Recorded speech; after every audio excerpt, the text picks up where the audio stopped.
धीरे धीरे बोलेंगे।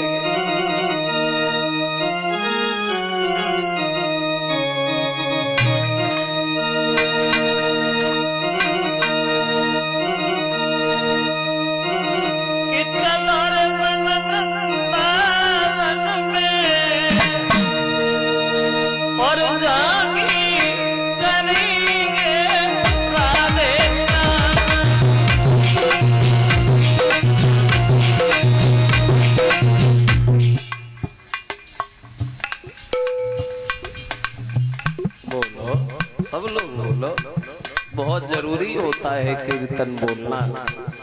कथा में बैठे कीर्तन ना बोल पाए तो फायदा ही क्या हुआ। बोलो ना तो हंसो, ओ मुंह जरूर खोलो।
कमजोर सदा ही सताए।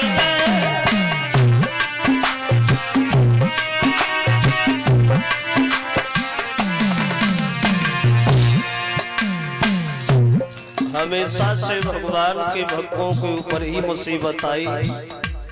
देखा होगा आप लोगों ने, अपने से ज्यादा ताकत वाले आदमी के ऊपर कभी क्रोध नहीं आता, गुस्सा नहीं आता। क्योंकि क्रोध करके क्या फायदा, को आत्मा जोरा मैंने दरे की लाई भी पड़े। कभी कहते हैं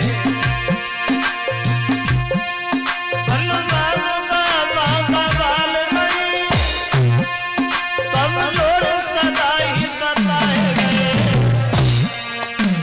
तेरे पे नहीं कोई नजर करे, सीधे पे यार चलाए गए।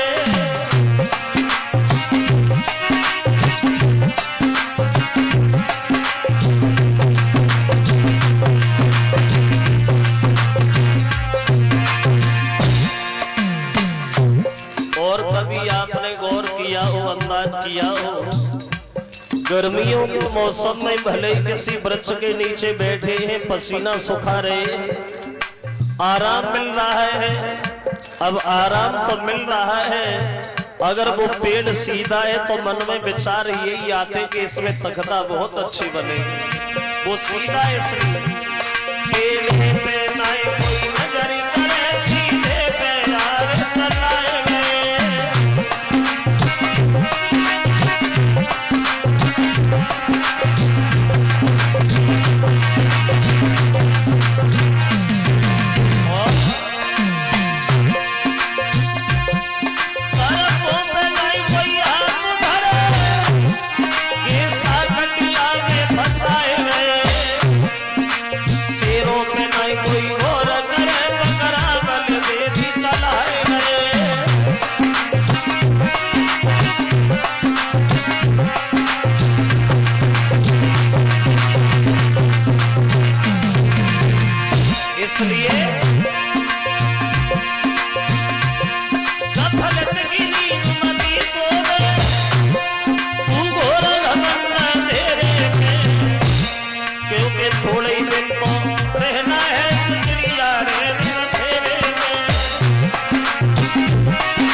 हमेशा से भगवान के भक्तों के ऊपर ही मुसीबत आई। तो आप देखें थोड़ी देर प्रसंग जहाँ चल रहा था भक्त प्रहलाद के बारे।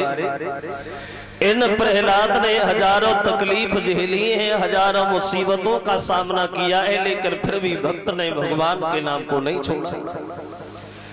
जब होलिका का विवाह हुआ है महाराज विप्रचित के साथ, तो ये होलिका अपने पति के साथ चली है पाताल के लिए। तो रास्ता में काली माँ का मंदिर मिला है, तो काली माँ के मंदिर को देख के अपने पति विप्रचित से बोली है महाराज थोड़ी देर रोको, माँ भवानी के दर्शन करके आते। अब काली माँ के मंदिर में होलिका प्रवेश कर गई तो काली माँ प्रकट हो गई। वो काली माँ ने होलिका से सवाल कर दिया है बेटी एक बात बता, पहले जब तू हमारे मंदिर आती थी तो अकेली आती थी, लेकिन आज तेरे साथ ये लड़का कौन है? तो कहने लगी मैया हमने विवाह किया, ये हमारे पति है, हमारी जोड़ी कैसी है, हमारे पति कैसे, हम दोनों लग कैसे रहे, दिख कैसे रहे। तो काली माँ ने होलिका से एक बात कही है बेटी देख बात तो कड़वी है, सुंदर तो है तेरा पति, तेरे पति में वैसे कोई कमी नहीं है, बहुत सुंदर है, लेकिन सबसे बड़ी कमी तेरे पति में एक है, क्या है? तो काली माँ ने उत्तर दिया बेटी देख सुंदरता में तो बहुत आगे है, सुंदर है, मगर सबसे बड़ी कमी तेरे पति में एक है, क्या? तो बोली सुनो, तो ये दसे कबल की दोनों तेरी जोड़ी बड़ी भाव है, पर ध्यान रहे इतनो बिटिया जा जोड़ी नाए पिता हुए है।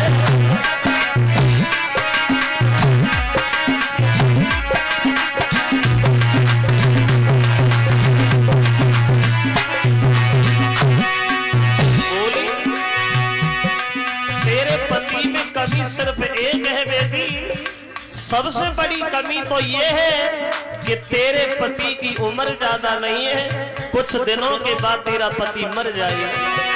बोली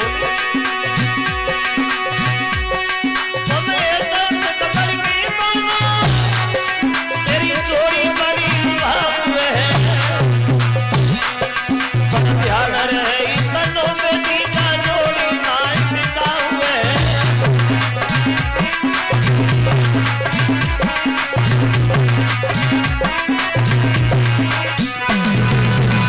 काली माँ ने उत्तर दिया है बेटी सुंदर तो पति तेरा बहुत है, लेकिन उम्र नहीं है, तेरा पति कुछ समय के बाद मर जाएगा। और जो ये शब्द काली माँ के सुने तो होलिका पछाड़ खा के गिर गई, बोली मैया मैं क्या करूं? तो कहने लगी है बेटी विधि का लिखा हुआ विधान कभी मिट नहीं सकता, ये शीतला चीर हम तुम्हें दे रहे हैं, इस चीर में जो तासीरें हैं वो हम तुम्हें बता रहे हैं। इस चीर को ओढ़ के जब तुम औरतों के बीच में बैठोगी तो सबसे सुंदर लगोगी। आग और पानी में जब तुम अंदर प्रवेश करोगी तो आग और पानी तुम्हारा कुछ नहीं बिगाड़ पाएगा।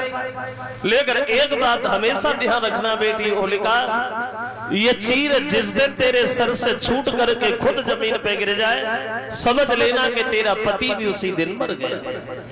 अब काली माँ के पास से होलिका शीतला चीर लेकर के घर चली आई।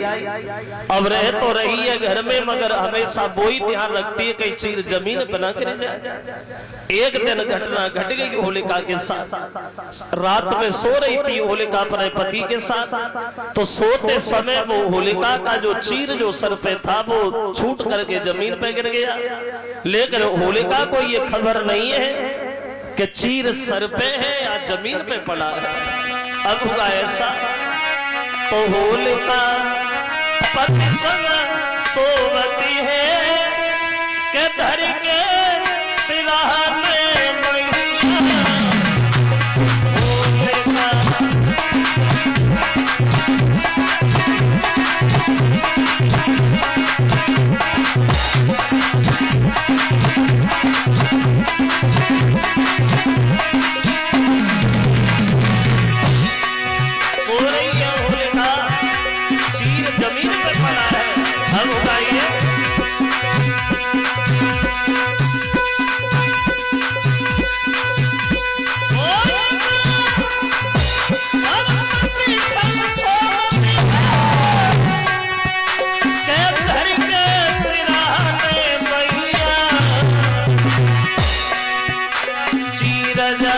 सर से छूटो है खबर जाई बदली है मैया।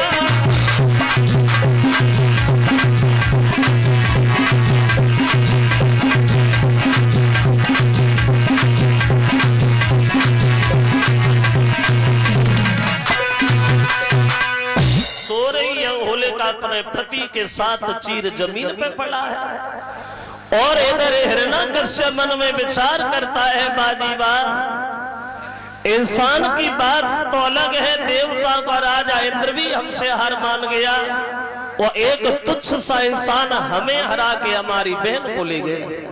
बहुत शर्म की बात, उसने तलवार उठाई और सोते हुए अपने सगे बहनों को अपने हाथ से जान से मार दिया, अपने हाथ से अपनी सगी बहन को विधवा बना दिया। होलिका की आंख खुली तो पछाड़ खा के गिर गई, भैया ये तूने क्या किया? अरे तू कैसा भाई है? भाई तो अपने बहन के स्वाद की रक्षा करने के लिए जान दे देता है, लेकिन तूने तो हमें जिंदा ही मार दिया, मैं क्या करूं? तो कहने लगा है, बहन हमें माफ करना, जिस समय से ये जीत के आए तो समय से भोजन अच्छा नहीं लग रहा था, तुम हमारे साथ चलो और हम तुम्हारी एक देवी की तरह पूजा करें। चली आई थी होलिका, उसी दिन से रहने लगी थी अपने भैया के घर, और यही दुश्मनी थी होलिका की उस प्रहलाद से। हमेशा ये सोचती रहती थी कि ऐसा कौन सा दिन मिले जो मैं अपने पति का बदला अपने भैया से लूं। वो आज होलिका को मौका मिल गया, मन में सोचा चलो भैया को न मार पाया तो भतीजे को तो मार ही देंगे। अब होलिका प्रहलाद को मारने के लिए तैयार हो गई है वहां, तो होलिका प्रहलाद से कहती है, काय को उसका नाम लेते हो नारायण का? तुम्हारे चाचा का उसने वध किया है, हमारे बड़े भाई को उसने मारा है, वो दुश्मन है हमारा। तो प्रहलाद बोले, बुआ चलो मान लिया दुश्मन है, भगवान के चाचा मारे, लेकिन तुमने हमारे पिता को दुश्मन क्यों नहीं बताया, जिन्होंने तुम्हें भरी जवानी पे विधवा बना दिया? जो ये शब्द कहे, आग तो जल ही रही है, शीतला चीर ओला प्रहलाद को गोद लेकर के होलिका उसी आग में कूद गई। लेकिन ऐसा हवा का झोंका आया जो शीतला चीर होलिका के शरीर से छूट करके प्रहलाद के बदन पे लग गया, जो होलिका जल करके राख हो गई। और जब होलिका जल करके राख हो गई, देवता ने जब होलिका को आग में जलता हुआ देखा तो नभ मंडल से गुलाल और फूलों की वर्षा करने लगे। और इधर जब राक्षसों ने अपनी बहन को आग में देखा तो वह पानी और कीचड़ मारने लगे। बताया तो ये जाता है कि उसी दिन से हम हिंदुओं में ये होली का त्योहार मनाने लगे। जो सज्जन लोग होते हैं वो हमेशा रंग और गुलाल की होली खेलते हैं, और जो राक्षस प्रवृत्ति के लोग होते हैं ये हमेशा पानी और कीचड़ की होली खेलते हैं। वैसे देखा होगा आप लोगों ने होली के त्योहार में गांव की नालियां भी साफ हो जाती हैं। तो ये है राक्षसों वाली होली। जब होलिका भी खत्म हो अब तो हिरण्यकश्यप को और ज्यादा क्रोध आ गया। कहने लगा कमीन तेरे पीछे मेरा वफादार नौकर मारा गया, तेरे पीछे हमारे जल्लाद मारे गए, तेरे पीछे आज हमारी बहन भी मारी गई। एक खम्मा गरम करा के बोला इस गर्म खम्म की जेठ भर और ये बता के तेरा राम कहाँ है। जब ये कहा कि राम कहाँ है तो प्रहलाद ने भाग के खम्मा की जेठ भर ली। वो कहने लगे पिताजी अगर राम की जगह पूछ रहे हो तो हमारे राम के लिए कोई जगह खाली नहीं है, हर जगह है हमारा राम। और प्रहलाद कहते हैं तो बोले प्रहलाद राम मेरा और व्यापक सारे संसार में।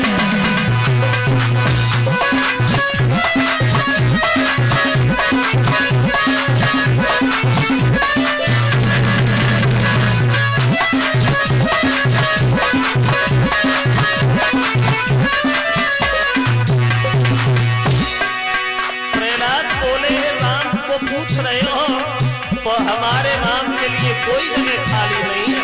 और कहते हैं बोले प्रहलाद राम मेरा व्यापक सारे संसार में है, वो मुझ में है वो तुझ में है, इस धर्म में है तलवार में।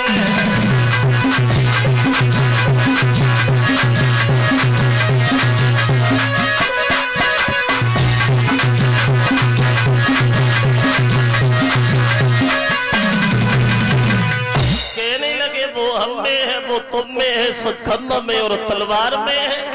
जब ये कहा कि खम्भ और तलवार में है तो क्रोध में आकर के हिरण्यकश्यप ने उस गर्म खम्भा में तलवार मारी, जो खम्भ फट गया और नरसिंह भगवान का अवतार हो गया। आधा शरीर शेर का, आधा शरीर मनुष्य का, लंबे लंबे नाखून, लपलपाती हुई जीव, उस हिरण्यकश्यप को बीच देहरी पे घुटनों पे रख लिया भगवान।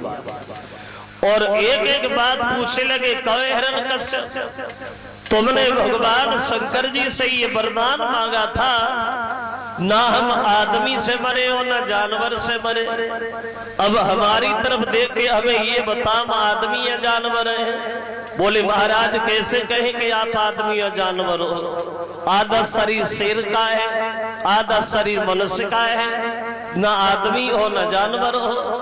तुमने ये भी कहा ना हम अस्त्र से मरे और न शस्त्र से मरे, अब नाखून बताओ ये अस्त्र है या शस्त्र है। बोले नहीं महाराज ना अस्त्र है ना शस्त्र है, नाखून है।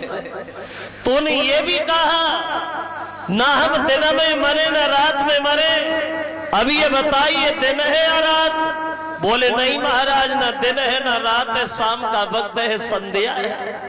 तूने ये भी कहा ना हम ऊपर मरे ना नीचे मरे, ना भीतर मरे ना बाहर मरे, अब ये बताओ ऊपर है या नीचे है। बोले नहीं महाराज ना ऊपर है ना नीचे, बीच घुटनों पे ही लटके हैं, गोदी में है।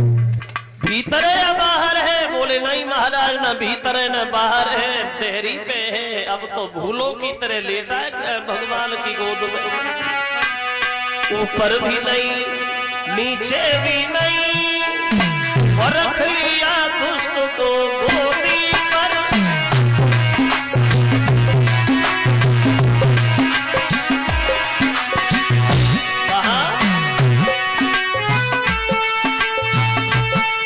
ऊपर भी नहीं नीचे भी नहीं, रख लिया दुष्ट को गोदी पर। भीतर भी नहीं बाहर भी नहीं, ले लिया नीच को देहरी पर।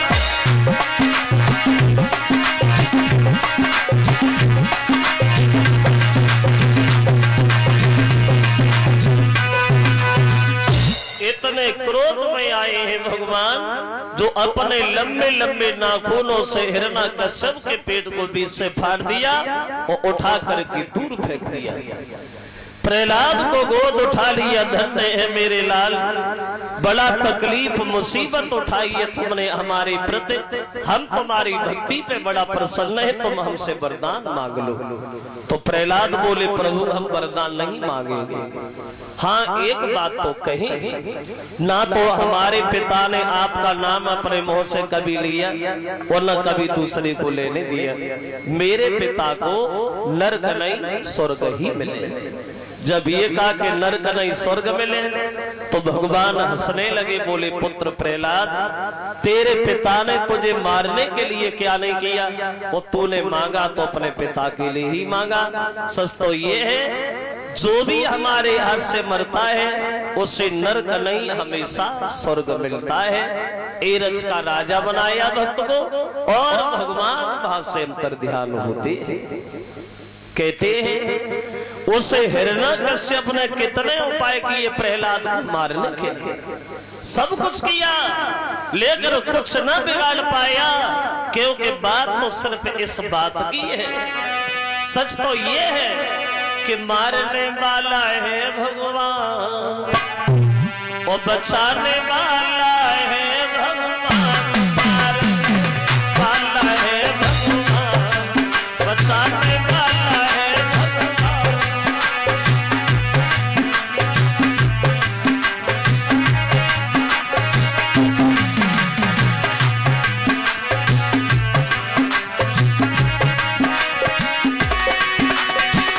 सच तो ये है, अरे जल थल और आकाश गगन में केवल उसकी सत्ता, बिना हरी इच्छा के यहाँ पर हिल न सके कोई पत्ता, हिल न सके कोई पत्ता।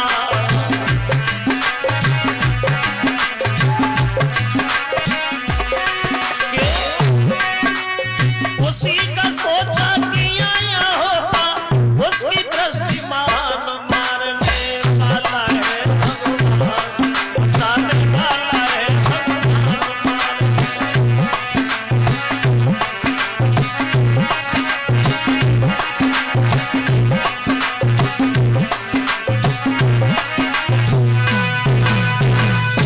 इस तरह से प्रहलाद ने मुसीबत तो झेली है और अंत में भगवान की गोद में बैठने के लिए स्थान भी प्राप्त हुआ है।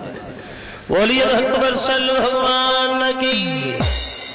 बताया है सुखदेव ने महाराज परीक्षित सुनो, ऐसे एक नहीं बल्कि कई एक भगवान के भक्त हुए जिन्होंने छोटी सी उम्र में भगवान के दर्शन किए। कई एक हुए।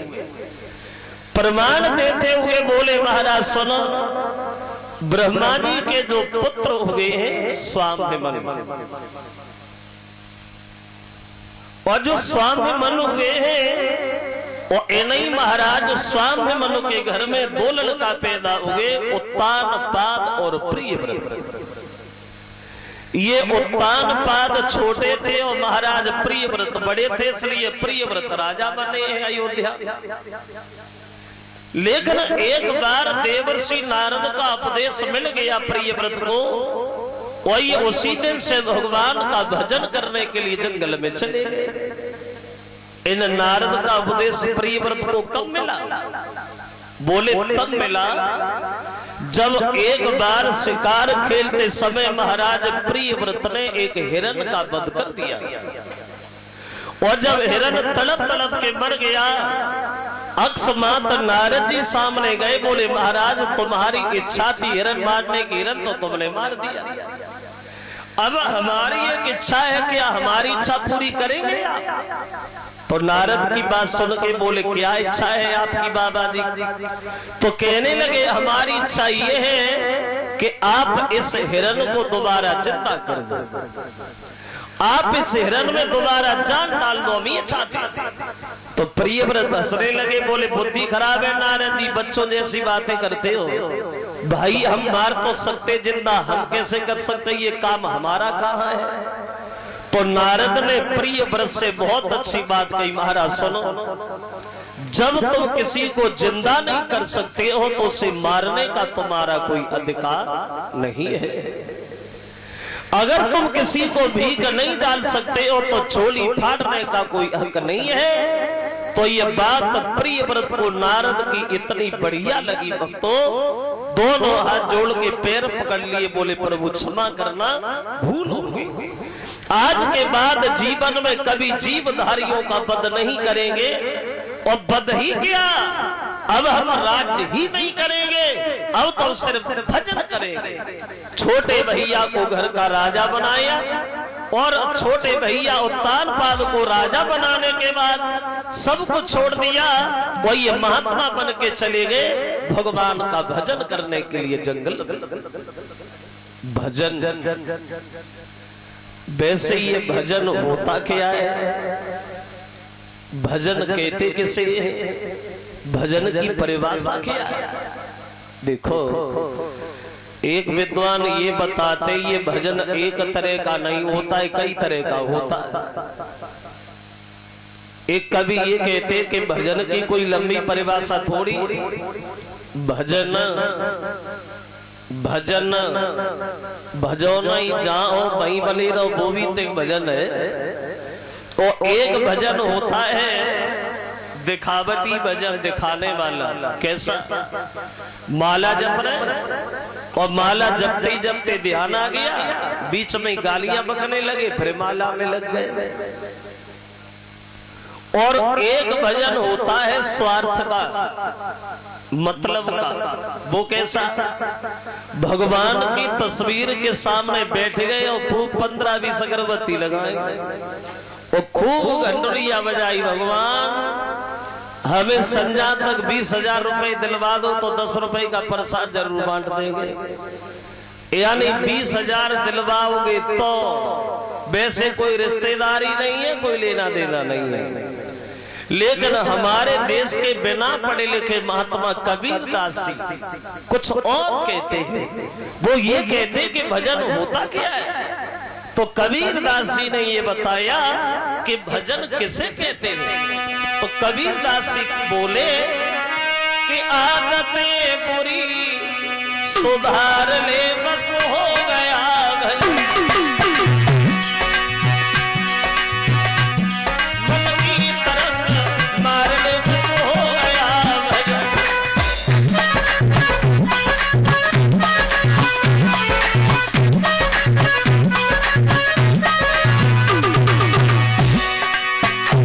कबीरदास कहते हैं कि आदतें बुरी सुधार ले बस हो गया भजन।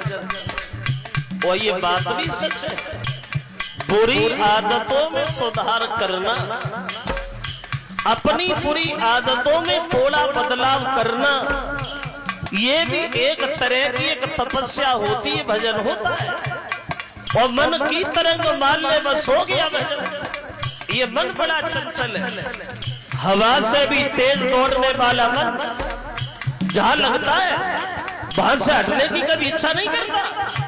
एक दिन बुद्धि में आया, ये मन जो होता है गधा होता है, गधा गधा। तुम गधा को रोजाना एक ही जगह एक ही खूंटा पे बांधो, एक ही जगह बांधते रहो, फिर तुम उस गधा को किसी दिन बांधना नहीं, वहीं खड़ा कर देना, पूरी रात खड़ा रहेगा, समझेगा हम तो बंधे।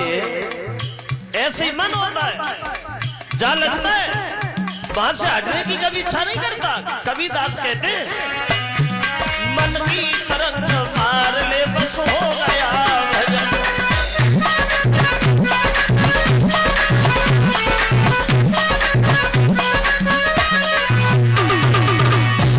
बोले तू आया है कहां से और कहां जाएगा,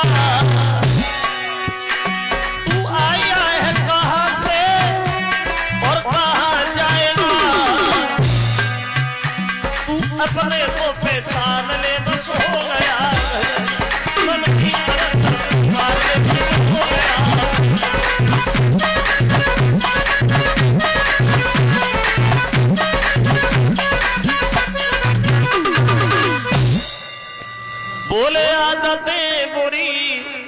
सुधार ले बस हो गया भजन।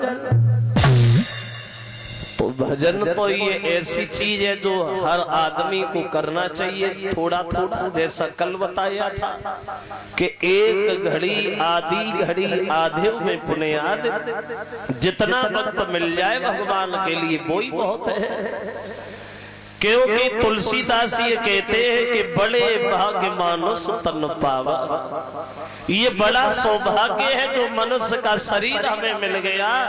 और मनुष्य का जब शरीर मिल गया है तो भाई कुछ ऐसा करके देखो जिससे तुम्हारा नाम हो, समाज में सम्मान हो।